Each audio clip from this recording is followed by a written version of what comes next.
이것은 동화가 아닙니다. 꾸며낸 이야기도, 영화 속 한 장면도 아닙니다. 이 이야기의 주인공은 거대한 맹수가 아닌 작지만 용맹한 심장을 가진 한 마리의 진돗개입니다. 새하얀 설원 위, 굶주림과 추위에 지쳐 쓰러지기 직전인 이 작은 생명체 앞에 히말라야의 그림자가 들이웁니다. 죽음의 냄새를 맡고 다가온 거대한 포식자의 금빛 눈동자가 번뜩이는 순간 모두가 끝이라고 생각했습니다. 하지만 바로 그 절망의 순간 세상의 모든 상식을 뒤엎는 기적이 시작되었습니다. 진돗개의 충직함이 최상위 포식자의 얼어붙은 마음을 녹이고 눈표범이 진돗개를 자식처럼 품는 믿을 수 없는 실화가 바로 여기서 펼쳐집니다. 이야, 편안한 자세를 취하시기 전에 잠시 시간을 내어 좋아요를 누르고 구독해주세요. 제 채널은 유산을 따라서입니다. 이제부터 차근차근 설명해 드리겠습니다. 이야기는 해발 4, 공경 미터가 넘는 히말라야의 황량한 산자락에서 시작됩니다. 세상의 지붕이라 불리는 이곳은 인간의 발길을 쉽게 허락하지 않는 혹독한 땅입니다. 살을 내는 칼바람이 쉴 새 없이 몰아치고 공기는 폐를 쥐어짜는 듯 희박합니다. 이곳에 홀로 남겨진 한 마리의 진돗개가 있었습니다. 녀석의 이름은 백구. 온몸이 새하얀 털로 뒤덮여 눈밭 위에서는 언뜻 보이지 않을 정도였습니다. 백구는 원래 이곳에 속한 생명이 아니었습니다. 녀석은 자신의 모든 것이었던 주인을 따라 이곳 히말라야까지 오게 된 충직한 반려견이었습니다. 백구의 주인은 평생 히말라야 등반을 꿈꿔온 산악인이었습니다.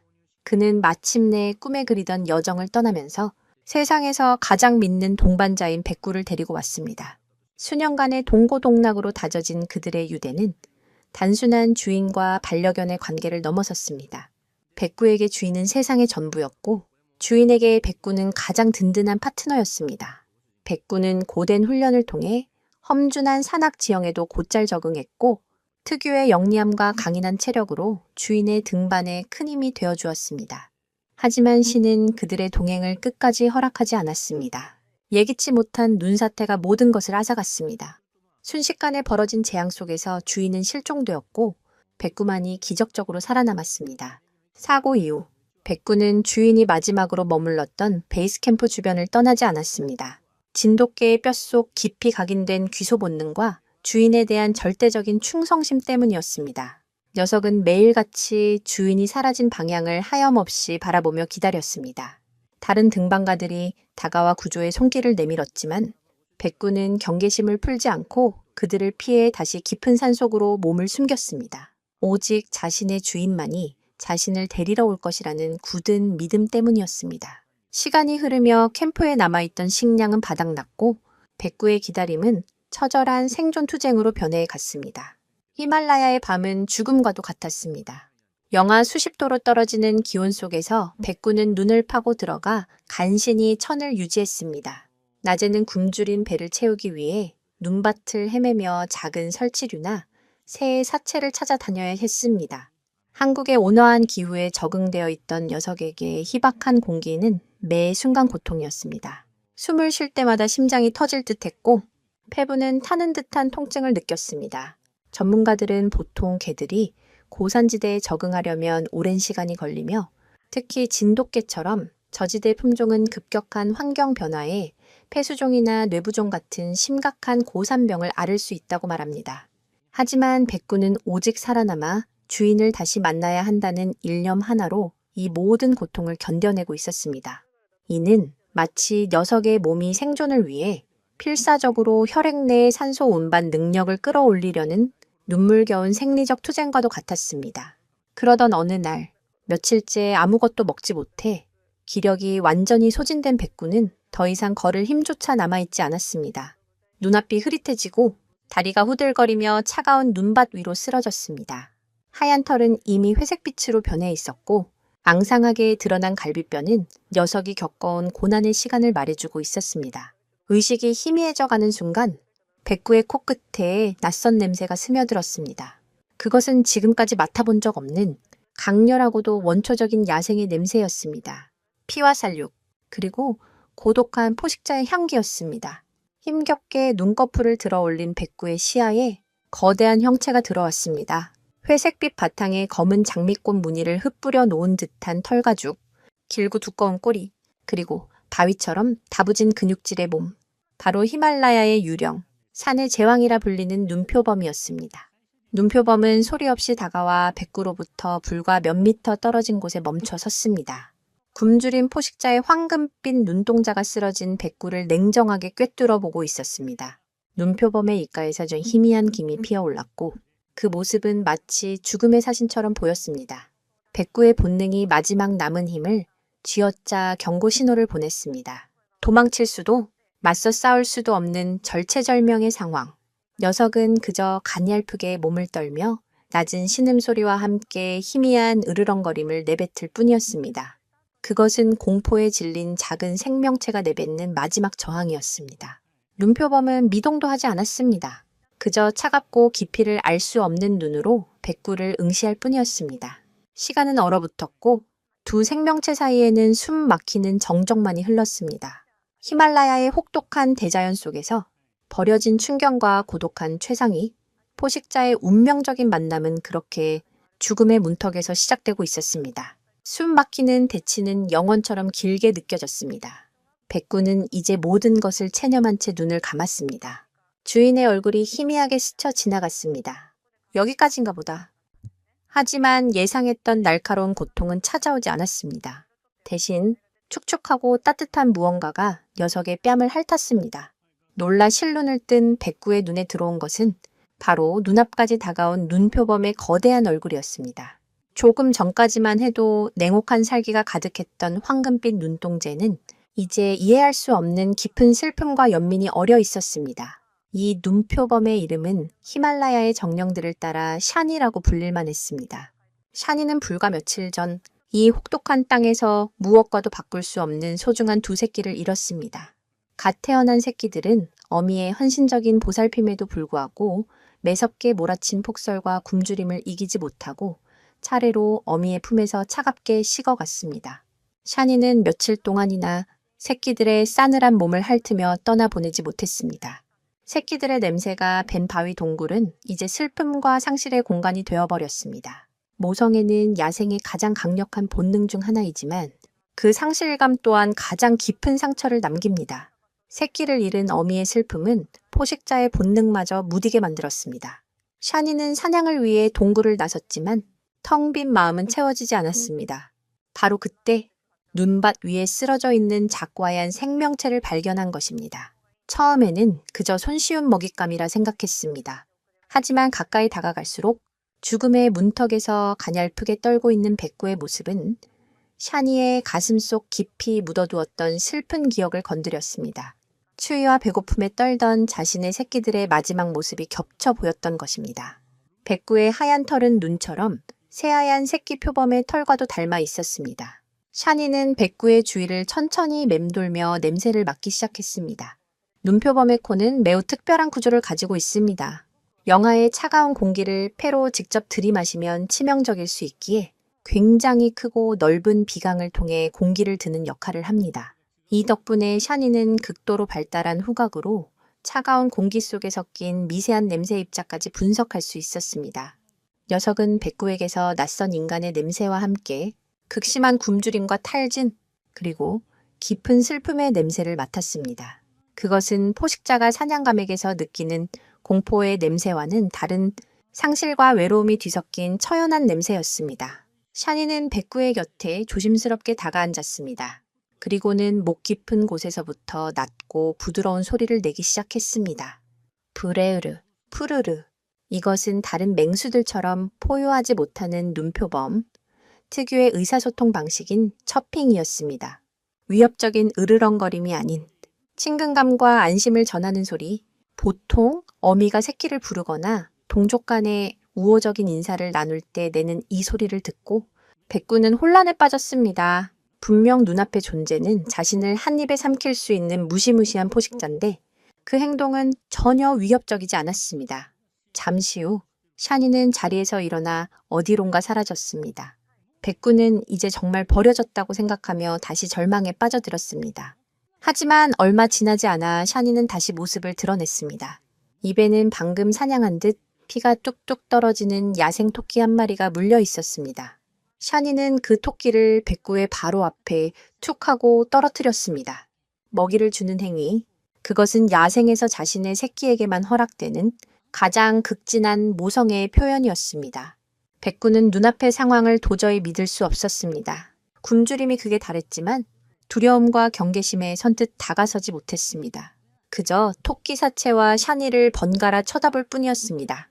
그러자 샤니는 기다란 꼬리를 살랑거리며 다시 한번 부드러운 처핑 소리를 냈습니다.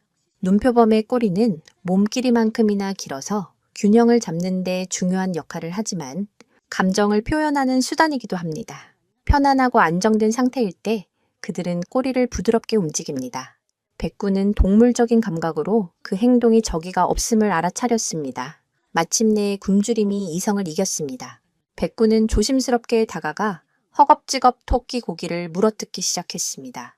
며칠 만에 맛보는 피와 살점은 녀석의 꺼져가던 생명의 불씨를 되살렸습니다. 샤니는 백구가 식사를 마칠 때까지 그저 조용히 곁을 지켰습니다. 어미새가 아기새에게 먹이를 물어다 주듯 새끼 표범에게 사냥감을 건네주듯 샤니는 자신의 상실된 모성애를 눈앞의 이 작은 이방인에게 쏟아붓고 있었습니다.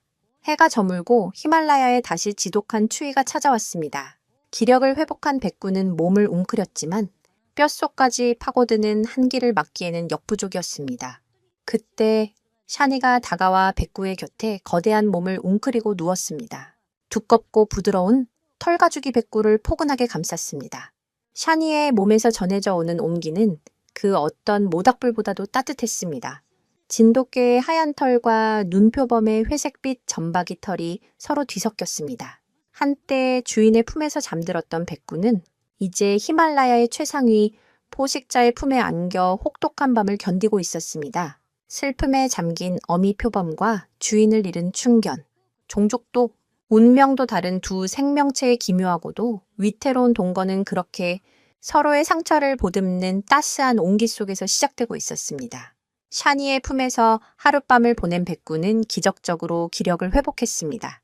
그러나 히말라야의 아침은 새로운 생존 과제를 던져주었습니다. 샤니의 보살핌은 단순한 온정이나 동정심이 아니었습니다. 그것은 자신의 새로운 새끼를 혹독한 야생에서 살아남을 수 있는 강인한 개체로 키워내려는 어미의 본능적인 가르침의 시작이었습니다. 눈표범의 영역에서 진돗개는 더 이상 주인을 기다리는 반려견이 아니었습니다. 이제부터 녀석은 히말라야의 사냥꾼으로 다시 태어나야만 했습니다. 생존 수업의 첫 번째 과제는 은신이었습니다. 눈표범은 히말라야의 유령이라는 별명답게 위장술의 대가입니다. 그들의 회색빛 털과 검은 전무늬는 바위 투성이의 산악 지형에 완벽하게 녹아들어 바로 눈앞에 있어도 알아채기 어려울 정도입니다. 샤니는 백구를 데리고 바위 틈과 절벽의 그늘진 곳으로 이동하며 어떻게 몸을 숨기고 주변 환경과 하나가 되는지를 몸소 보여주었습니다. 하지만 백구의 온몸을 뒤덮은 새하얀 털은 눈밭이 아닌 바위지대에서는 너무나도 눈에 띄는 표적이었습니다. 샤니는 인내심을 갖고 백구를 가르쳤습니다. 녀석이 바위 뒤에 어설프게 숨으면 샤니는 바람을 등지고 소리 없이 접근해 백구의 등 뒤에서 불쑥 나타나 툭 치며 놀라게 했습니다. 마치 그렇게 해서는 순식간에 다른 포식자의 먹잇감이 될 뿐이다 라고 꾸짖는 듯 했습니다. 이런 실전 교육이 반복되면서 백구는 점차 지형지물을 이용해 자신의 하얀 몸을 가리는 법을 터득하기 시작했습니다. 진흙과 먼지를 몸에 묻혀 위장색을 만들기도 하고 바람의 방향을 읽어 자신의 냄새가 퍼져나가는 것을 막는 법도 본능적으로 깨우치게 되었습니다.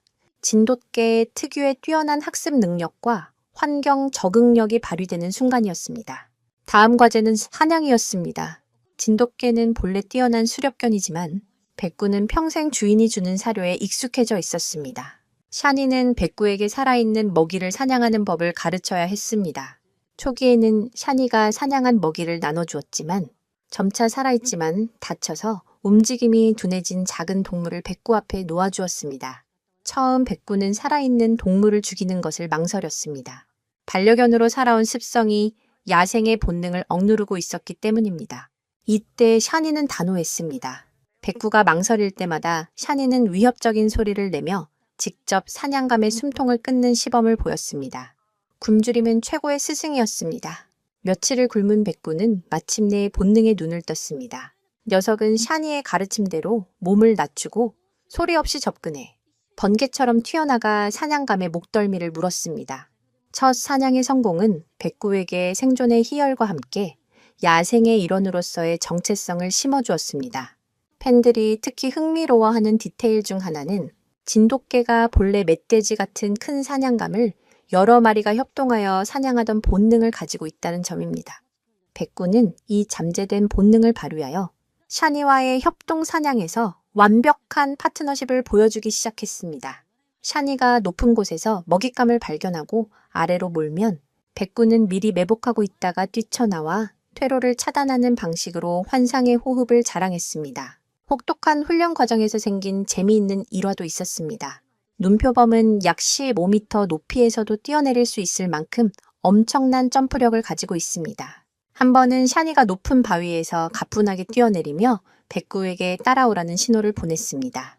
백구는 주저없이 스승을 따라 뛰어내리려 했지만 당연히 진돗개의 신체 능력으로는 어림도 없는 높이였습니다.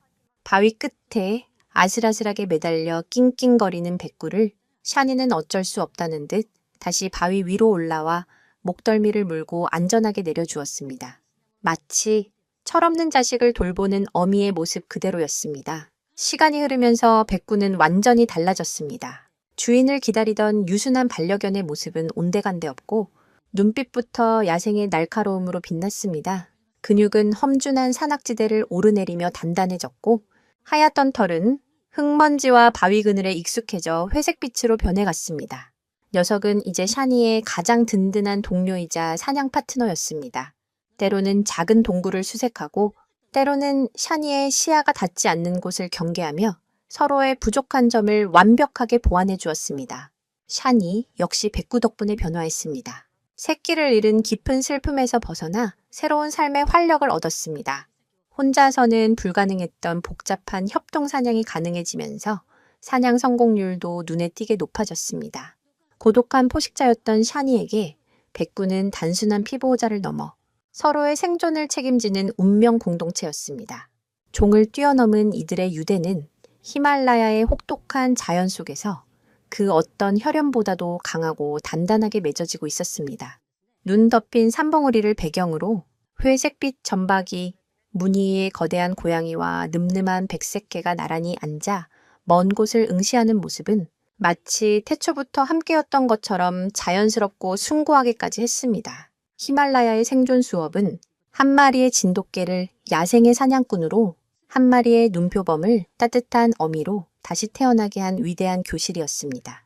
눈표범 샤니와 진돗개 백구의 평화로운 공존은 영원할 것 같았습니다. 히말라야의 깊은 오지, 인간의 시선이 닿지 않는 그들만의 왕국에서 서로를 의지하며 하루하루를 살아냈습니다. 하지만 세상의 어떤 비밀도 영원히 감춰질 수는 없는 법입니다. 이 기적과도 같은 이야기는 전혀 예상치 못한 방식으로 세상의 그 모습을 드러내기 시작했고 그 순간부터 이들의 평화로운 삶에는 균열의 그림자가 드리워지기 시작했습니다. 변화의 시작은 한 무리의 야생 동물 연구팀으로부터 비롯되었습니다. 멸종 위기종인 눈표범의 생태를 연구하기 위해 히말라야 곳곳에 무인 카메라를 설치해온 팀이었습니다. 이들은 수개월에 걸쳐 촬영된 방대한 양의 데이터를 분석하던 중 도저히 자신들의 눈을 믿을 수 없는 장면을 발견하게 됩니다. 한 눈표범의 영상에 있어야 할 새끼 표범 대신 낯선 흰 개 한 마리가 계속해서 함께 포착된 것입니다. 처음 연구원들은 단순한 우연이라고 생각했습니다. 야생개가 눈표범의 영역을 침범했거나 혹은 눈표범이 사냥한 먹이를 호시탐탐 노리는 것이라고 추측했습니다. 그러나 영상이 계속될수록 그들의 가설은 완전히 붕괴되었습니다. 눈표범은 개를 공격하기는커녕 오히려 사냥한 먹이를 나눠주고 있었습니다. 심지어 밤에는 서로 몸을 맞대고 잠을 자는 모습까지 포착되었습니다. 특히 연구원들을 경악하게 만든 것은 눈표범이 개에게 사냥 기술을 가르치는 듯한 장면이었습니다. 이것은 단순한 공존을 넘어 종을 뛰어넘는 교감과 유대가 형성되었음을 보여주는 명백한 증거였습니다. 연구팀의 리더인 데이비드 박사는 흥분을 감추지 못했습니다. 이것은 동물학계의 모든 상식을 뒤엎는 세기의 발견입니다. 포식자와 잠재적 경쟁 관계에 있는 다른 종이 마치 어미와 자식처럼 행동하다니 믿을 수가 없습니다. 연구팀은 이 특별한 한 쌍에게 집중하기 시작했습니다. 그들은 추가적인 카메라를 설치하고 드론을 이용해 조심스럽게 이들의 뒤를 쫓았습니다. 그리고 마침내 그 흰 개가 한국의 토종견인 진돗개라는 사실을 확인하게 됩니다. 몇 달 전 발생했던 산악인 실종 사고와 연관지어 사고 현장에서 살아남은 진돗개가 야생 눈표범과 함께 살아가고 있다는 놀라운 결론에 도달하게 된 것입니다. 이 소식은 곧바로 학계와 언론에 퍼져나갔습니다. 눈표범에게 입양된 진돗개, 히말라야의 기적과 같은 자극적인 제목의 기사들이 전 세계로 타전되었습니다. 사람들은 이 믿을 수 없는 실화에 열광했습니다. 한편은 SNS에 이것은 디즈니 영화보다 더 영화 같은 이야기다. 자연의 위대함에 경의를 표한다는 글을 남기며 폭발적인 호응을 얻었습니다. 이 기이한 듀오의 이야기는 순식간에 세계적인 이슈가 되었고 이들을 직접 보고 싶어 하는 사람들의 관심이 히말라야로 쏠리기 시작했습니다. 하지만 세상의 관심은 양날의 검이었습니다. 이들의 존재가 알려지자 동물보호단체와 정부 당국이 움직이기 시작했습니다. 그들의 주장은 명확했습니다. 진돗개는 야생동물이 아닌 가축입니다. 야생의 혹독한 환경에 홀로 방치하는 것은 동물 학대에 해당합니다. 즉시 구조하여 안전한 곳으로 옮겨야 합니다. 그들에게 백구는 샤니와 유대를 맺은 특별한 존재가 아니라 그저 구조가 필요한 한 마리의 유기견일 뿐이었습니다. 이러한 주장은 많은 사람들의 공감을 얻었습니다. 춥고 굶주리는 야생보다는 따뜻한 보호소에서 안락하게 사는 것이 백구를 위한 길이라는 여론이 형성되었습니다. 특히 실종된 주인의 가족들 역시 백구를 찾아달라고 간절히 호소하면서 구조의 당위성은 더욱 힘을 얻게 되었습니다. 그들은 백구가 주인을 잃은 슬픔과 충격 속에서 어쩔 수 없이 야생에 적응했을 뿐이며 하루빨리 인간의 품으로 돌아와야 한다고 믿었습니다. 연구팀 내에서도 의견이 갈렸습니다. 데이비드 박사와 같은 일부 연구원들은 이들의 독특한 관계를 존중해야 한다고 주장했습니다. 우리가 개입하는 순간 이 놀라운 자연의 질서는 파괴될 것입니다. 백구는 이미 야생의 일원이 되었고 샤니에게 백구는 단순한 개가 아니라 잃어버린 새끼를 대신하는 존재입니다. 이 둘을 강제로 떼어놓는 것은 양쪽 모두에게 끔찍한 상처를 주는 일입니다. 하지만 그의 목소리는 인도주의적 구조라는 거대한 명분 앞에 힘을 잃어갔습니다. 결국 백구를 구조하기 위한 작전이 결정되었습니다.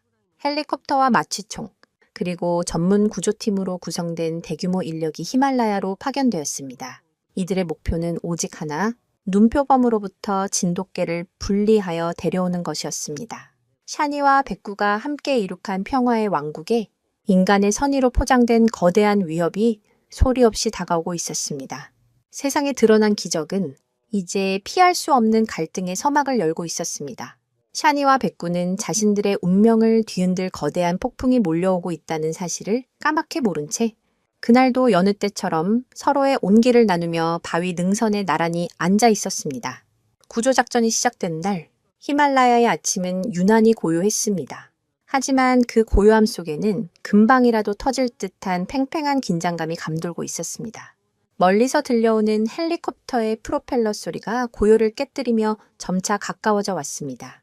샤니와 백구는 자신들이 늘 쉬던 바위 능선 위에서 이 낯선 소리의 근원지를 향해 고개를 들었습니다. 백구는 과거 베이스 캠프에서 들었던 소리임을 기억했지만 지금은 그 소리가 위협으로 다가온다는 것을 본능적으로 감지했습니다. 헬리콥터가 상공을 맴돌자 샤니는 즉시 경계의 태세를 갖췄습니다. 낮은 자세로 몸을 웅크린 채 백구를 자신의 등 뒤로 숨겼습니다. 으르렁거리는 소리가 목 깊은 곳에서부터 새어나왔습니다.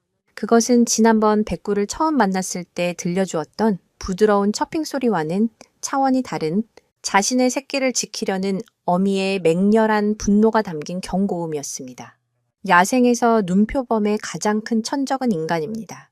샤니는 헬리콥터와 그 안의 사람들이 자신과 백구에게 닥친 심각한 위협임을 직감했습니다. 구조팀은 헬리콥터에서 로프를 타고 신속하게 지상으로 내려왔습니다. 이들은 모두 방탄복과 보호장비를 착용한 채 마취총을 들고 조심스럽게 포위망을 좁혀오기 시작했습니다. 그들의 목표는 샤니를 마취시켜 무력화시킨 뒤 안전하게 백구를 확보하는 것이었습니다. 구조팀장의 확성기를 통해 목소리가 울려 퍼졌습니다. 백구야, 이리 와. 괜찮아.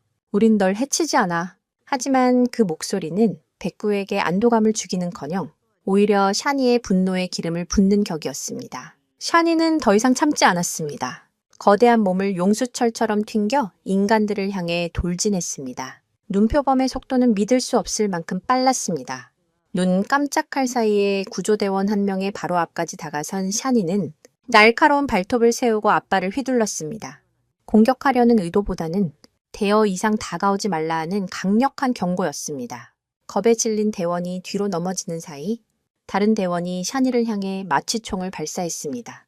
흉하는 소리와 함께 마취 주사기가 샤니의 어깨에 명중했습니다.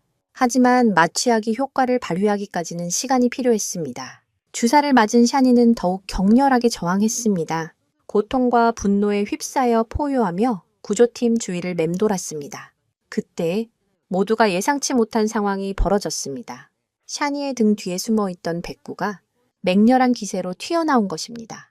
녀석은 구조팀을 향해 이빨을 드러내고 미친 듯이 지저대기 시작했습니다. 그것은 인간에게 꼬리를 치던 반려견의 짖음이 아니었습니다. 자신의 어미이자 동료인 샤니를 지키기 위해 자신의 영역을 침범한 적들을 향해 목숨을 걸고 싸우는 야생 늑대의 울부짖음과도 같았습니다. 구조팀은 당황했습니다. 자신들이 구조하려는 대상인 진돗개가 오히려 자신들을 공격하는 상황을 이해할 수 없었습니다. 저 개가 왜 저러지? 눈표범한테 완전히 세뇌 당한 건가? 한 대원이 혼란스럽게 외쳤습니다. 그들의 눈의 백구는 여전히 인간의 보호가 필요한 가엾은 개였지만 백구에게 그들은 자신의 소중한 가족을 위협하는 침입자에 불과했습니다. 백구는 샤니의 앞을 가로막고 서서 한 발자국도 물러서지 않겠다는 듯 맹렬하게 지저댔습니다. 이 순간 샤니와 백구는 완벽한 한 팀이었습니다. 종족도 태생도 다른 두 생명체는 오직 서로를 지키겠다는 일념 하나로 거대한 인간의 힘에 맞서고 있었습니다. 백구의 용맹한 저항은 샤니에게 마취약이 퍼질 시간을 벌어주려는 필사적인 몸부림처럼 보였습니다. 이 기묘한 장면은 드론 카메라를 통해 실시간으로 전송되었고 지휘본부에서 상황을 지켜보던 데이비드 박사와 연구원들은 입을 다물지 못했습니다. 데이비드 박사는 나지막이 읊조렸습니다. 우리가 틀렸어. 저 둘은 우리가 생각하는 것 이상으로 깊게 연결되어 있었어. 저건 구조가 아니라 납치야. 점차 마취약의 기운이 온몸으로 퍼지자 샤니의 움직임이 눈에 띄게 둔해지기 시작했습니다. 비틀거리던 샤니는 결국 힘없이 눈밭 위로 쓰러졌습니다. 그 모습을 본 백구는 절규하듯 울부짖으며 쓰러진 샤니에게 달려갔습니다. 녀석은 샤니의 얼굴을 핥고 몸을 밀치며 일어나라고 애원했습니다. 마치 엄마, 일어나, 제발 눈을 떠! 라고 외치는 것만 같았습니다. 백구의 그 처절한 모습은 지켜보는 모든 이들의 마음을 아프게 찔렀습니다. 이제 샤니를 지킬 존재는 아무도 없었습니다. 구조팀은 조심스럽게 다가가 백구에게 올가미를 씌우려 했습니다. 백구는 마지막까지 저항하며 그들의 손을 물려고 했지만 결국 지친 몸은 인간의 힘을 이기지 못했습니다. 올가미에 목이 걸린 채 끌려가면서도 백구는 필사적으로 고개를 돌려 쓰러진 샤니를 바라보았습니다. 녀석의 눈에는 원망과 슬픔, 그리고 깊은 절망이 가득 담겨 있었습니다. 마침내 헬리콥터에 강제로 태워진 백구는 점점 작아지는 샤니의 모습을 창문 너머로 바라보며 끊임없이 울부짖었습니다. 히말라야의 설원 위에는 이제 마취에 취해 쓰러진 샤니만이 홀로 남겨졌습니다. 자신의 모든 것이었던 백구를 눈앞에서 빼앗긴 어미 눈표범, 그리고 자신의 유일한 가족이었던 샤니와 생이별하게 된 진돗개, 인간의 선의가 만들어낸 비극적인 결과였습니다. 과연 이들의 운명은 이대로 끝나버리는 것일까요? 다시 인간의 세계로 돌아간 백구는 행복을 찾을 수 있을까요? 그리고 홀로 남겨진 샤니는 이 상실의 고통을 어떻게 감당하게 될까요? 이야기는 아직 끝나지 않았습니다. 이 감동적인 이야기는 여기서 끝나지 않습니다. 인간의 개입으로 헤어지게 된 백구와 샤니에게는 또 다른 시련과 기적이 기다리고 있었습니다. 과연 백구는 다시 히말라야의 품으로 돌아갈 수 있을까요? 그리고 샤니는 백구를 잊지 않고 기다리고 있을까요? 이들의 운명적인 재회 이야기가 궁금하시다면 다음 영상을 놓치지 마세요. 여러분의 구독과 좋아요는 더 좋은 콘텐츠를 만드는 데 큰 힘이 됩니다. 그곳에는 안락함만이 존재하지 않았습니다. 모두가 상상하는 독일의 그림 같은 마을 풍경 속 그 고요함 뒤에는 누구도 예상치 못한 긴장감이 숨쉬고 있었습니다. 이것은 단순한 동물 이야기가 아닙니다. 이것은 용기와 본능, 그리고 국경을 초월한 두 전사의 보이지 않는 기싸움에 대한 기록입니다. 작지만 누구보다 용맹한 영웅, 한국에서 온 진돗가의 한 마리가 거대한 상대를 마주하는 그 숨 막히는 순간은 보는 이의 마음을 단숨에 사로잡을 것입니다. 그러니까 편하게 보시기 전에 잠깐 시간을 내서 영상에 좋아요와 구독 부탁드립니다. 제 채널 이름은 유산 따라가기입니다. 이제부터 천천히 자세히 설명해 드릴게요. 독일 남서부 슈바르츠발트의 울창한 숲 가장자리에 자리 잡은 작은 마을 로트바일. 중세시대의 모습을 고스란히 간직한 이 마을은 반목조 주택과 자갈길, 그리고 창가마다 놓인 제라늄 화분으로 평화 그 자체처럼 보였습니다. 마을 사람들은 정해진 규칙과 질서 속에서 단조롭지만 안정된 일상을 보냈고, 그들의 반려견들조차 독일 특유의 엄격한 훈련 아래 조용하고 순종적인 모습을 보였습니다. 이곳에 사는 대부분의 개들은 저먼 셰퍼드, 닥스훈트, 슈나우저와 같은 익숙한 독일 견종들이었습니다. 그들은 주인의 발치에 얌전히 앉아 있거나 정해진 산책로를 벗어나는 법이 없었습니다. 이 완벽한 질서의 세계에 어느 날 동쪽에서 온 작은 이방인이 나타났습니다. 그의 이름은 마루. 한국에서 유학생 주인과 함께 바다를 건너온 백구 진돗개였습니다. 마루는 로트바일의 다른 개들과는 모든 것이 달랐습니다. 쫑긋선 삼각형의 귀, 빳빳하게 말려 올라간 꼬리, 그리고 무엇보다도 깊이를 알 수 없는 영민한 눈빛은 단번에 시선을 끌었습니다. 마을 사람들은 처음 보는 동양의 개를 신기한 듯 쳐다보았지만 그 시선 속에는 약간의 경계심이 섞여 있었습니다. 마루의 주인인 김민준 씨는 사람들의 그런 시선을 느낄 때마다 마루의 목줄을 더욱 단단히 쥐었습니다. 그는 자신의 반려견이 얼마나 영리하고 충성스러운지 알고 있었지만 낯선 환경에서 마루의 진정한 가치를 설명하기는 쉽지 않았습니다. 진돗개 팬들이라면 모두가 아는 사실이지만 진돗개의 진정한 매력은 그저 외모에 있는 것이 아니라 주인에 대한 절대적인 충성심과 외부 위협에 대한 단호한 경계심에서 비롯되니까요. 한편 이 평화로운 마을에는 공공연한 비밀처럼 존재하는 공포의 대상이 있었습니다. 바로 카이저라 불리는 거대한 로트바일러였습니다. 카이저는 이름 그대로 마을의 황제처럼 군림했습니다.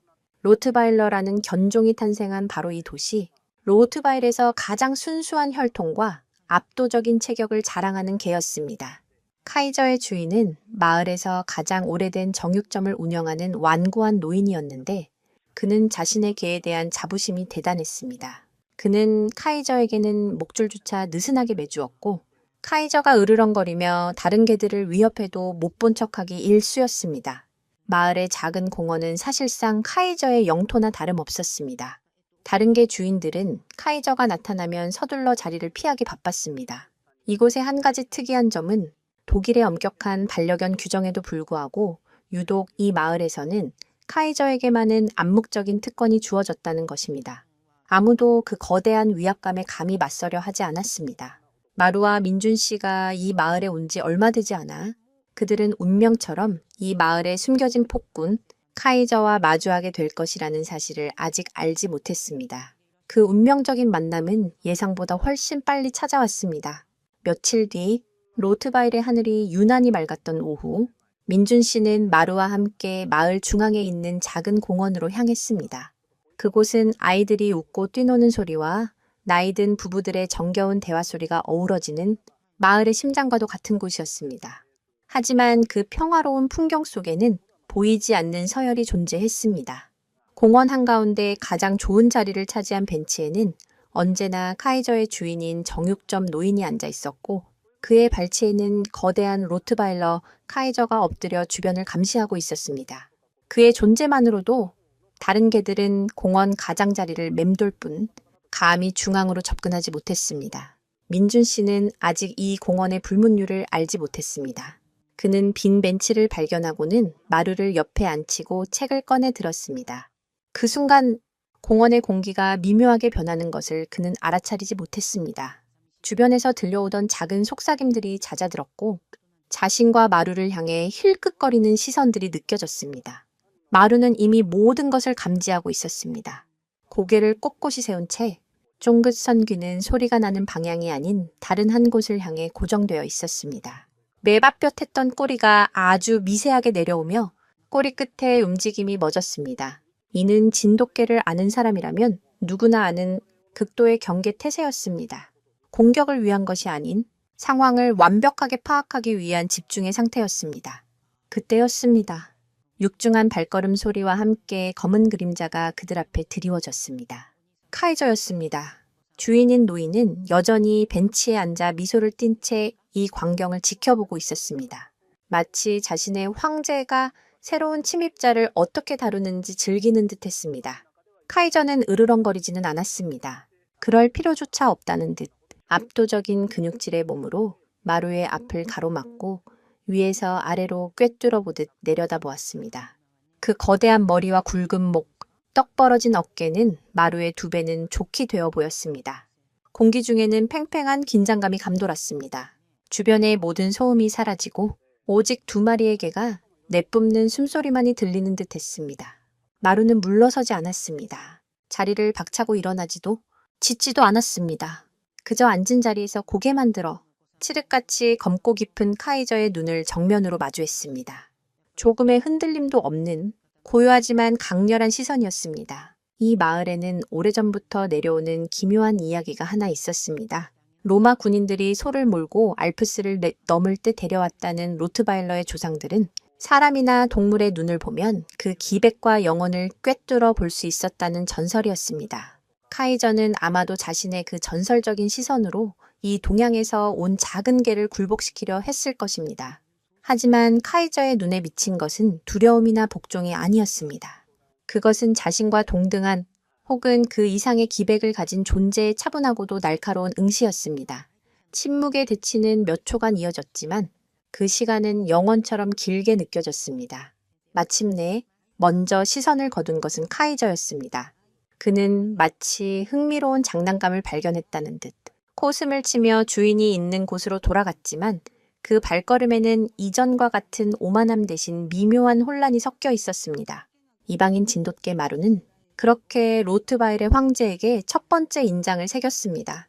카이저가 돌아간 뒤 공원에 정지되었던 시간이 다시 흐르기 시작했습니다.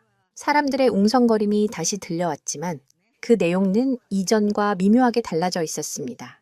이제 그들의 시선은 경계심을 넘어 경외감과 호기심이 뒤섞인 복잡한 감정을 담고 있었습니다. 민준 씨는 그제야 카이저와 마루 사이에 흘렀던 숨막히는 긴장감을 온몸으로 깨달았습니다. 그는 자랑스러움과 동시에 불안감을 느꼈습니다. 그는 마루의 목덜미를 쓰다듬으며 나지막이 속삭였습니다.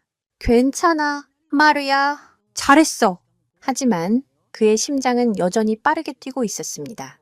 그는 마루가 단순한 반려견이 아님을 누구보다 잘 알고 있었습니다. 진돗개는 주인을 선택하는 개이지 선택당하는 개가 아니라고들 합니다. 진돗개 팬들이라면 이 말의 무게를 이해할 것입니다. 민준 씨가 한국의 진도에서 마루를 처음 만났을 때 수많은 강아지들 사이에서 유독 마루만이 그를 빤히 쳐다보며 꼬리를 흔들지 않았습니다. 그저 조용히 깊은 눈으로 그를 관찰할 뿐이었습니다. 그 순간 민준 씨는 직감했습니다. 자신이 마루를 선택한 것이 아니라 마루가 자신을 주인으로 간택하고 시험하고 있다는 것을. 그날 이후 마루는 오직 민준 씨에게만 절대적인 충성과 애정을 보였습니다. 이 깊은 유대감이야말로 그가 머나먼 독일 유학길에 기꺼이 마루를 동반한 이유였습니다. 마루의 그 눈빛은 하루아침에 만들어진 것이 아니었습니다. 그것은 수천 년간 한반도 남서쪽 끝 고립된 섬 진도에서 살아남은 조상들로부터 물려받은 생존의 정수였습니다. 진돗개는 늑대의 유전적 형질을 가장 많이 간직한 견종 중 하나로 혹독한 자연 환경 속에서 스스로 먹이를 구하고 영역을 지켜야 했습니다. 그들은 멧돼지나 고라니 같은 자신보다 훨씬 큰 사냥감을 단독으로 혹은 두세 마리가 협력하여 사냥했습니다. 이런 사냥 과정에서 가장 중요한 무기는 이빨이나 발톱이 아니었습니다. 바로 상대의 허점을 꿰뚫고 지형지물을 이용하며 최적의 공격 시점을 판단하는 지능과 그 모든 것을 담아내는 눈빛이었습니다. 진돗개의 눈빛은 단순한 응시가 아니라 복잡한 계산과 의사소통이 담긴 언어와도 같습니다. 그들은 짖거나 으르렁거리는 대신 시선의 각도와 깊이, 눈꺼풀의 미세한 떨림만으로 상대의 길을 제압하고 자신의 의도를 전달합니다. 이것은 대부분의 서양 견종들은 이해하지 못하는 지극히 동양적인 소통 방식입니다. 한 가지 흥미로운 사실은 숙련된 진돗개 사냥꾼들은 총소리보다 개의 눈빛 변화를 보고 사냥감이 나타났음을 먼저 알아차린다고 합니다. 카이저가 마루의 눈에서 본 것은 단순한 반항이 아니었습니다. 그것은 오랜 세월 야생에서 다져진 사냥꾼의 본능, 한치의 물러섬도 없는 영역 수호자의 결의, 그리고 상대의 다음 행동을 이미 예측하고 있다는 듯한 차가운 이성이었습니다. 거대한 로트바일러는 난생 처음으로 자신의 물리적 힘이 통하지 않는 정신적인 벽에 부딪힌 것이었습니다. 그 첫 만남 이후 로트바일의 공원에는 새로운 질서가 싹트기 시작했습니다. 카이저의 절대 권력계에 처음으로 균열이 생긴 것입니다. 그리고 그 균열은 피할 수 없는 더 큰 충돌을 예고하고 있었습니다. 공원에서의 첫 대면 이후 마루와 카이저의 관계는 마치 폭풍 전야의 고요함처럼 아슬아슬한 평화를 유지했습니다. 익사소입니다. 카이저는 더 이상 노골적으로 마루에게 위협을 가하지 않았지만 그의 시선은 항상 공원 한쪽의 이방인을 향해 있었습니다. 그 눈빛에는 이전의 오만함 대신 이해할 수 없는 존재에 대한 경계심과 호기심, 그리고 은밀한 저기가 뒤섞여 있었습니다. 카이저의 주인인 정육점 노인 역시 마찬가지였습니다. 그는 자신의 황제가 처음으로 보인 미묘한 굴복을 인정할 수 없다는 듯 민준 씨와 마루를 볼 때마다 못마땅한 표정을 감추지 못했습니다. 마을 사람들 사이에서는 조용한 소문이 퍼져나갔습니다. 동양에서 온 작은 개가 로트바일의 거인을 꼼짝 못하게 했다는 이야기는 조금씩 과장되어 마루에게 신비로운 이미지를 덧씌웠습니다. 민준 씨는 이러한 변화를 감지하고 있었습니다.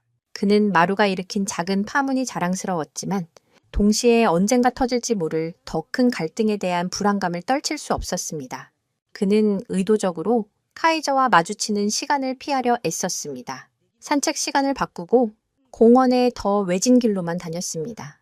하지만 운명은 그들의 만남을 다시 한번 준비하고 있었습니다. 로트바일의 사람들은 잘 모르지만 진돗개 애호가들 사이에서는 널리 알려진 사실이 있습니다. 진돗개는 한번 자신의 영역으로 인식한 곳을 결코 쉽게 포기하지 않는다는 것입니다. 마루에게 그 공원은 더 이상 피해야 할 곳이 아니라 주인과 함께하는 소중한 공간, 즉 지켜야 할 영역으로 각인된 후였습니다. 사건은 한 주말 오후에 터졌습니다. 그날따라 공원은 마을 축제라도 열린 듯 사람들로 북적였습니다. 아이들은 비눗방울을 쫓아다니며 까르르 웃었고 가족들은 잔디밭에 돗자리를 깔고 피크닉을 즐기고 있었습니다. 민준 씨도 인파에 섞여 마루와 함께라면 괜찮을 것이라 생각했습니다. 하지만 그 평화는 카이저가 등장하면서 산산조각 났습니다. 그날따라 유난히 흥분한 상태였던 카이저는 목줄을 하고 있었음에도 불구하고 주인의 통제를 벗어나 다른 작은 개들을 향해 위협적으로 지저대기 시작했습니다. 공원은 순식간에 아수라장이 되었습니다. 주인들은 비명을 지르며 자신의 반려견을 품에 안았고 아이들은 울음을 터뜨렸습니다. 바로 그때 한 어린아이가 겁에 질려 넘어지면서 손에 들고 있던 공을 놓쳤습니다. 공은 대굴대굴 굴러 마루의 발치에 멈췄습니다. 그 순간 카이저의 눈이 번뜩였습니다. 그는 공을 향해, 정확히는 공 옆에 있는 마루를 향해 맹렬한 기세로 돌진했습니다. 주변의 모든 것이 슬로우 모션처럼 보였습니다. 사람들의 경악에 찬 비명, 당황한 카이저 주인의 외침, 그리고 모든 것을 멈추게 할 듯한 카이저의 육중한 발소리. 민준 씨가 마루의 이름을 외치며 몸을 날릴 틈도 없었습니다. 이제 피할 수 없는 대결이 눈앞에 펼쳐졌습니다. 이것은 단순한 개들의 싸움이 아니었습니다. 로트바일의 오래된 자존심과 동양에서 온 새로운 기백이 정면으로 충돌하는 순간이었습니다. 마루는 움직이지 않았습니다. 맹렬하게 달려오는 거대한 검은 그림자를 향해 그는 그저 조용히 고개를 들고 그 깊이를 알 수 없는 눈으로 상대를 응시할 뿐이었습니다. 그 고요함 속에 모든 것을 압도하는 폭풍이 휘몰아치고 있었습니다. 시간이 멈춘 듯한 공원, 그 한가운데에서 거대한 검은 폭풍이 작은 흰색 등대를 향해 돌진하고 있었다. 카이저의 육중한 몸이 잔디를 박차고 나아갈 때마다 땅이 울리는 듯했다. 사람들의 비명은 이미 멀리서 들려오는 메아리 같았고 시야에는 오직 마루를 삼킬 듯이 달려드는 카이저의 모습만이 가득했다. 하지만 마루는 그 자리에 못 박힌 듯 미동도 하지 않았다. 짖지도 으르렁거리지도 몸을 피하지도 않았다. 오히려 진돗개 특유의 본능적인 자세를 취했다. 상체를 아주 미세하게 낮추고 무게 중심을 뒷다리에 실었다. 이는 공격을 포기한 것이 아니라 상대의 모든 움직임에 즉각적으로 반응할 수 있는 폭발 직전의 용수철처럼 힘을 응축한 상태였다. 진돗개 전문가들이 기싸움의 정점이라고 부르는 바로 그 자세였다. 카이저의 돌진이 마루의 코앞에서 멈추기 직전 바로 그 찰나의 순간에 모든 것이 결정되었다. 마루는 고개를 들어 카이저의 눈을 정면으로 꿰뚫었다. 그 눈빛은 더 이상 첫 만남 때의 차분한 응시가 아니었다. 그 안에는 수천 년 동안 혹독한 야생을 견뎌온 조상들의 영혼이 담겨 있었다. 멧돼지의 엄니 앞에서도 물러서지 않았던 용기, 굶주림 속에서 사냥감을 노리던 냉철한 지성, 그리고 자신의 주인을 지키기 위해서라면 목숨조차 내던질 수 있다는 절대적인 결의가 활활 타오르고 있었다. 한국의 무사들이 상대를 제압할 때 가장 중시했다는 기세기실, 즉 눈에 보이지 않는 기의 힘이 바로 그 작은 체구에서 뿜어져 나오고 있었다. 카이저는 그 눈빛을 마주한 순간 자신의 발밑이 무너져 내리는 듯한 감각에 휩싸였다. 그는 단순한 개를 본 것이 아니었다. 그는 자신의 물리적인 힘, 그 거대한 근육과 날카로운 이빨이 아무런 소용이 없는 근원적인 존재의 벽과 마주한 것이었다. 마루의 눈은 이렇게 말하고 있었다. 네오의 힘을 안다. 하지만 그것은 나에게 아무 의미가 없다. 네가 한 걸음만 더 내딛는다면 너는 상상조차 할 수 없는 대가를 치르게 될 것이다. 맹렬한 기세로 달려오던 카이저의 네 발이 마치 얼음판 위에서 미끄러지듯 힘겹게 멈춰섰다. 콩! 하는 거친 숨소리와 함께 그의 몸에서 피어오르던 살기가 순식간에 사그라들었다. 거대한 로트바일러의 눈에 처음으로 당혹감과 공포가 어렸다. 그는 잠시 망설이다가 마침내 고개를 돌렸다. 단 한 번의 접촉도, 단 한 번의 짖음도 없이 로트바일의 황제는 스스로 패배를 인정하고 등을 보였다. 그는 낑낑거리는 소리를 내며 혼란스러운 걸음으로 주인이 있는 곳으로 터덜터덜 물러났다. 공원을 가득 채웠던 아수라장의 소음은 거짓말처럼 사라지고 그 자리에는 오직 경외와 충격에 휩싸인 침묵만이 내려앉았다. 공원의 침묵은 무거웠다. 사람들은 방금 자신들의 눈앞에서 벌어진 일을 이해하려는 듯 숨조차 제대로 쉬지 못했다. 아이의 손에서 굴러떨어진 공은 두 개가 마주했던 역사의 현장에 외롭게 남아 있었다. 모두의 시선은 이제 한 곳에 집중되었다. 아무 일도 없었다는 듯 주인의 곁으로 다가와 꼬리를 흔드는 작은 흰개, 마루에게로. 카이저의 주인인 정육점 노인의 얼굴은 굳어 있었다. 그의 표정은 분노도 실망도 아닌 마치 난생 처음 보는 불가사의한 현상을 목격한 사람의 그것과 같았다. 그는 느릿하게 카이저의 목줄을 고쳐잡고는 인파를 헤치고 천천히 마루와 민준 씨가 있는 곳으로 걸어왔다.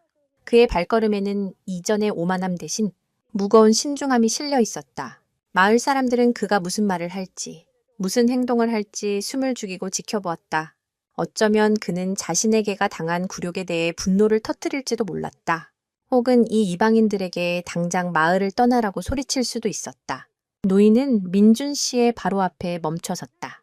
그는 민준 씨를 보지 않았다. 그의 시선은 오직 얌전히 앉아 자신을 올려다보는 마루에게 고정되어 있었다. 한참 동안의 침묵이 흘렀다. 마침내 노인은 쉰 목소리로 입을 열었다. 그의 말은 모두의 예상을 완전히 뒤엎는 것이었다. 이 개에 로트바일의 피가 섞였군. 그 말의 의미는 무엇이었을까? 그것은 패배를 인정하지 않으려는 마지막 자존심이었을까? 아니면 이 작은 동양의 계획에서 자신이 평생을 바쳐 지켜온 혈통의 원형, 그 잊혀진 야성과 기백을 발견했다는 경외의 표현이었을까? 그의 말 한마디는 로트바일 마을의 또 다른 거대한 파문을 예고하고 있었다. 그 누구도 이 작은 개가 역사를 새로 쓸 것이라고는 상상하지 못했습니다. 이것은 막대한 자본으로 훈련된 군견의 이야기도 특수 임무를 위해 개량된 사냥개의 활약상도 아닙니다. 오히려 모두가 무시하고 비웃었던 그저 평범해 보이는 작은 생명체가 어떻게 절망에 빠진 한 마을의 유일한 희망이 되었는지에 대한 경이로운 기록입니다. 아프리카의 태양이 자결하는 어느 외딴 마을. 어둠이 내리면 죽음의 그림자가 소리 없이 내려앉았습니다. 그 그림자의 정체는 바로 표범이었습니다. 그러니까 편하게 보시기 전에 잠시 시간을 내서 좋아요와 구독 부탁드립니다. 제 채널 이름은 유산 따라가기입니다. 이제 천천히 자세히 설명드릴게요.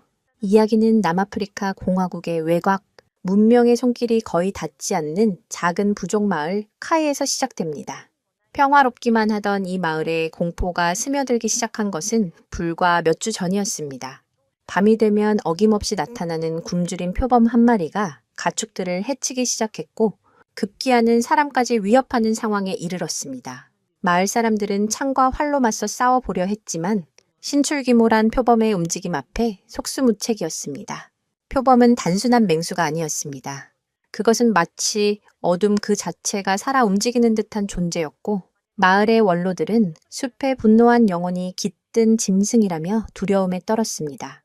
상황이 심각해지자 정부는 야생동물 전문가와 숙련된 사냥꾼으로 구성된 특별팀을 파견했습니다.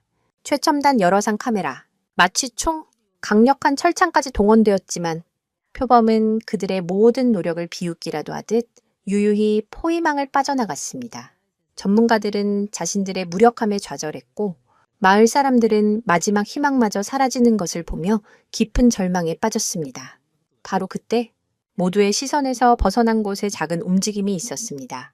마을의 임시 진료소에서 의료 봉사를 하고 있던 한국인 청년, 민준의 곁을 지키는 흰색 진돗가의 백구였습니다. 백구는 민준이 한국에서부터 데려온 유일한 가족이자 친구였습니다. 아프리카의 낯선 환경 속에서 백구는 오직 민준에게만 충성을 다하며 그의 곁을 맴돌았습니다. 다부진 체격의 사냥개들 사이에서 백구의 존재는 너무나도 왜소했습니다. 마을 아이들은 종종 백구를 보고 작고 하얀 염소라며 놀리기도 했고 전문가 팀원들은 그저 애완견으로 치부하며 눈길조차 주지 않았습니다. 하지만 민준만은 알고 있었습니다. 백구가 평범한 개가 아니라는 것을. 한국의 진돗개가 가진 천부적인 용맹함과 주인에 대한 절대적인 충성심을 그는 믿고 있었습니다. 표범의 위협이 계속되던 어느 날 밤, 모두가 공포에 떨며 숨죽이고 있을 때 백구는 조용히 자리에서 일어났습니다. 맹수들의 포효와는 다른 낮지만 단호한 울음소리가 백구의 목에서 새어나왔습니다. 그 울음은 어둠이 깔린 숲의 깊은 곳, 보이지 않는 위협을 향하고 있었습니다. 아무도 그 신호의 의미를 알아채지 못했습니다. 그것은 무시당한 작은 영웅이 거대한 어둠에 보내는 첫 번째 경고이자 곧 시작될 전설의 서막이었습니다. 전문가 팀의 좌절감은 날이 갈수록 깊어지고 있었습니다. 그들은 표범이 지나갔을 것으로 추정되는 길목마다 정교한 압력 감지 센서와 저구에선 카메라를 설치했습니다. 하지만 표범은 마치 그들의 계획을 전부 꿰뚫어 보고 있다는 듯 단 한 번도 카메라의 모습을 드러내지 않았습니다. 오히려 교묘하게 장비가 없는 곳으로만 우회하며 팀을 조롱했습니다. 팀의 리더인 데이비드는 남아공 최고의 추적 전문가였지만 그는 지도에 복잡한 동선을 그려가며 이 짐승은 유령인가? 물리법칙을 무시하고 있어. 라며 머리를 쥐어짰습니다. 그들의 최신 기술은 광활한 아프리카의 대자연과 교활한 포식자의 원초적인 지능 앞에서 무력한 쇳덩어리에 불과했습니다. 바로 그 시각 모두의 관심 밖에서 백구는 자신만의 방식으로 보이지 않는 적과의 전쟁을 시작했습니다. 백구의 행동은 누가 보아도 기이했습니다.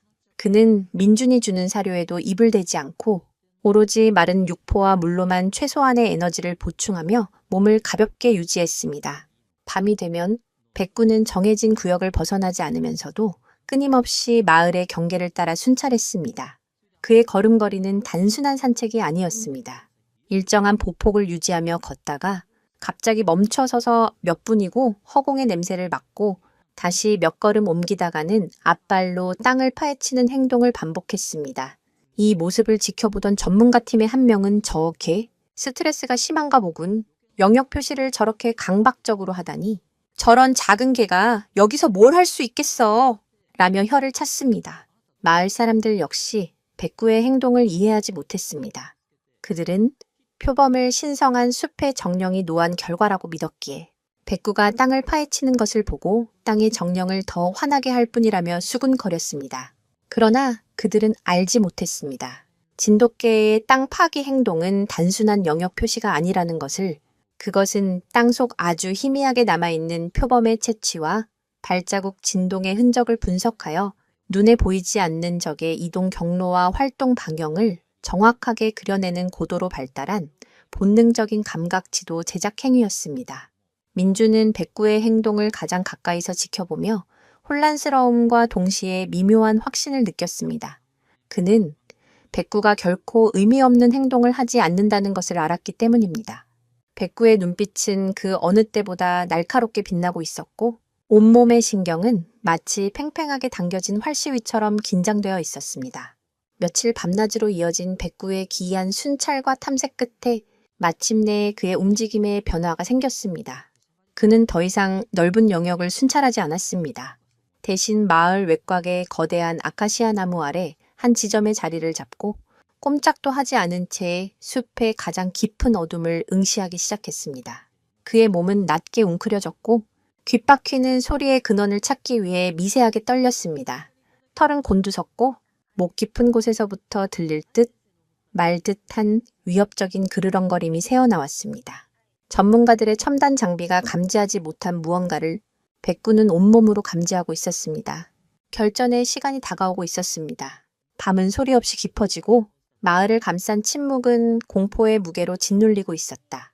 전문가팀은 지친 기색으로 모니터를 응시하고 있었지만 화면에는 바람에 흔들리는 나무잎의 미동 외에는 아무것도 잡히지 않았다. 마을 사람들은 저마다의 오두막에서 숨을 죽인 채 또다시 시작될 약탈의 밤을 견뎌내고 있었다. 오직 아카시아 나무 아래 웅크린 백구만이 팽팽한 긴장감 속에서 어둠의 심연을 꿰뚫어 보고 있었다. 바로 그 순간이었다. 숲의 가장 어두운 곳에서 하나의 그림자가 소리도 없이 미끄러져 나왔다.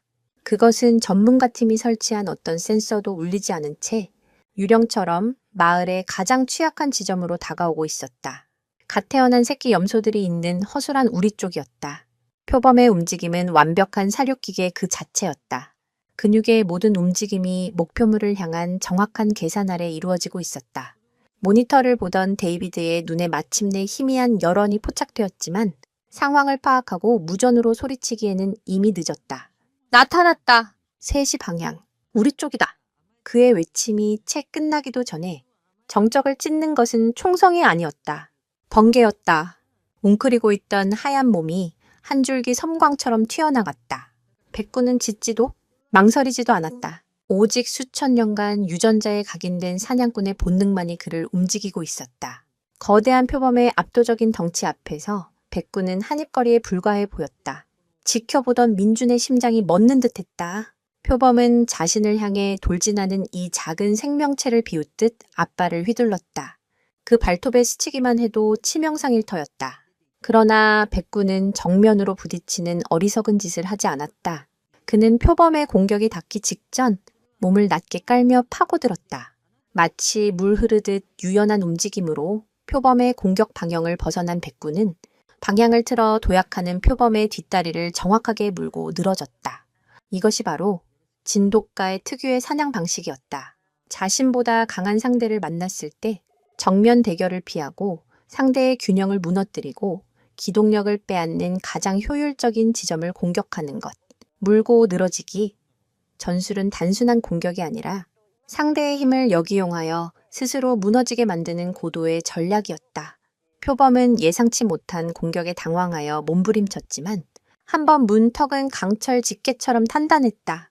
고통에 찬 표범이 포효하며 몸을 비틀자 백구는 그 순간을 놓치지 않고 재빨리 물었던 다리를 놓고 다시 거리를 벌렸다. 그리고는 다시 한번 땅에 낮게 붙어 다음 기회를 노렸다. 이 모든 것은 불과 몇 초 사이에 일어난 일이었다. 현장에 달려온 전문가팀과 멀리서 지켜보던 마을 사람들은 자신의 눈을 의심했다.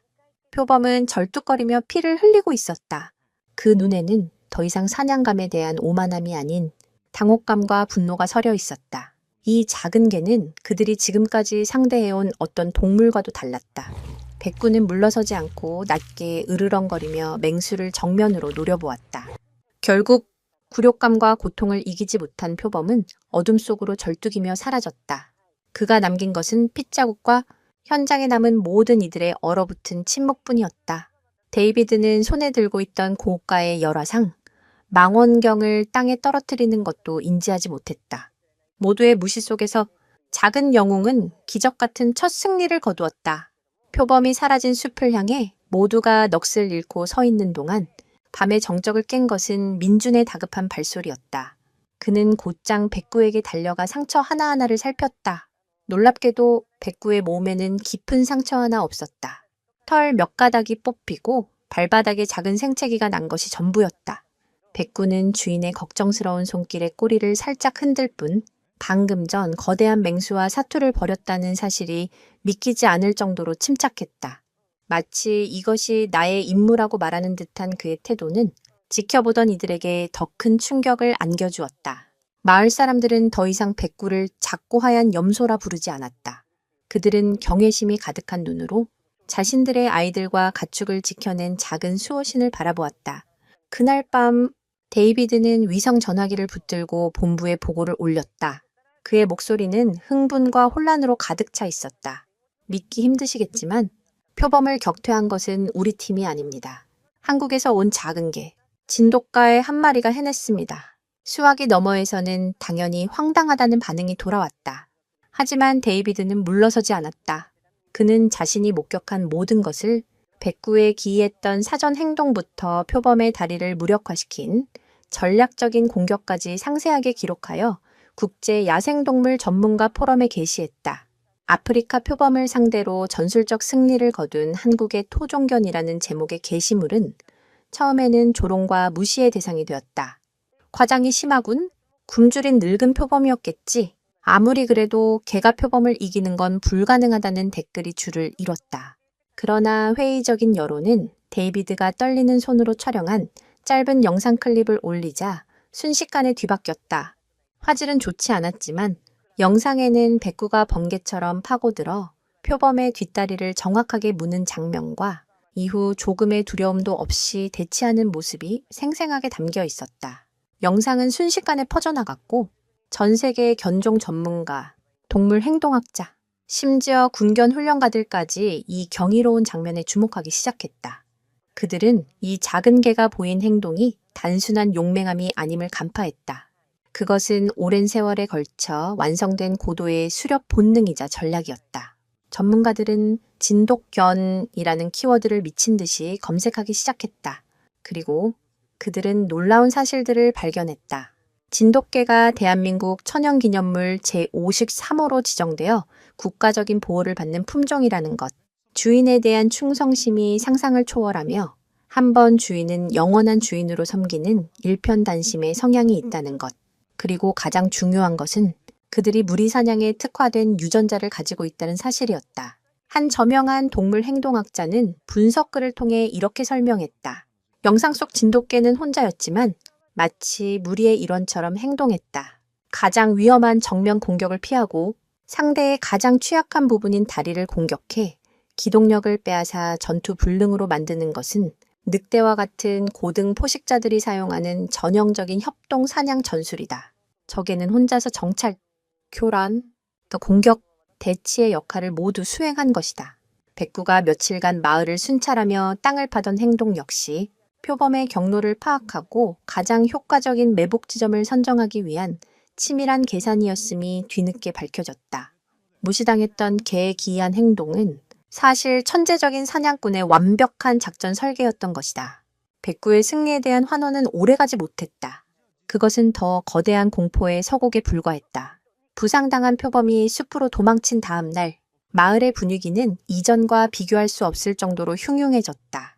숲속 깊은 곳에서부터 밤낮을 가리지 않고 섬뜩한 포효가 울려 퍼졌기 때문이다. 그것은 한 마리의 소리가 아니었다. 여러 마리의 맹수가 분노와 슬픔, 그리고 복수심을 토해내는 듯한 소름 끼치는 합창이었다. 마을의 원로들은 얼굴이 새하얗게 질려 말했다.